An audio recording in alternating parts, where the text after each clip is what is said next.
Hello, my name is Jose Asensio. Today we will be doing an art critic analysis on this artwork. The title is Christ and the Samaritan Woman. The artist behind this piece is Alessandro Magnosco. He is from an Italian nationality. His father was also an artist, and when he was just 3 years old, he lost his father. He resided and was born exactly in Genoa, Italy, and decided to leave and find his journey when he found out that art was something that he really enjoyed and he wanted to make something out of it. His style of painting is very dark, mysterious, and as very and well as very realistic. In this oil painting, we will be discussing about three important formal elements, starting from color, light, and lines. We also speak a little bit behind the meaning of this painting. We see how it's somehow restoring faith in the audience and it demonstrates the perspective during a very segregated era where Jews and Samaritans did not get along. Therefore, it kind of signifies kindness regardless of the religious beliefs that were going on during that time. Let's start off by discussing the colors used in this artwork. We see a little bit of greenish and some yellowish tones, as well as a little bit of blue. According to the KQED art school, it explains how colors are used depending on the message that they are trying to transmit. It also explains how primary colors and secondary and tertiary colors were used to make this painting, pop out and actually happen. As we observe, the woman's outfit is very all dark, and then we only see a little pop of blue and white.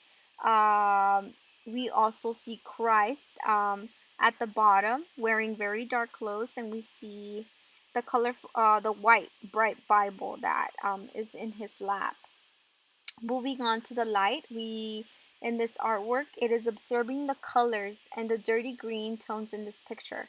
The light also reflects a lot of shadows, and that's what makes this artwork very important because it introduces the depth of religious theme going on here.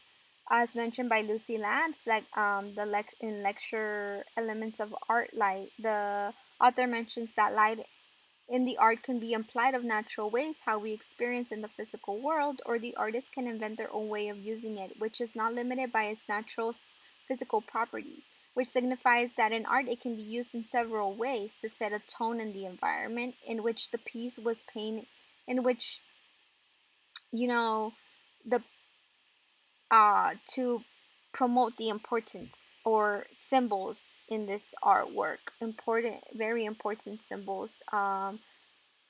It also sets, as I repeat, the tone and the mood and the seriousness going on in this piece. Moving on to the lines in this portrait, very, very detailed. Alessandro Manasco has a specific style for his paintings, and they seem to be very, very detailed. We see the bricks um, outlined. We also see the Z in the back that could perhaps had been a door before this building came tumbling down.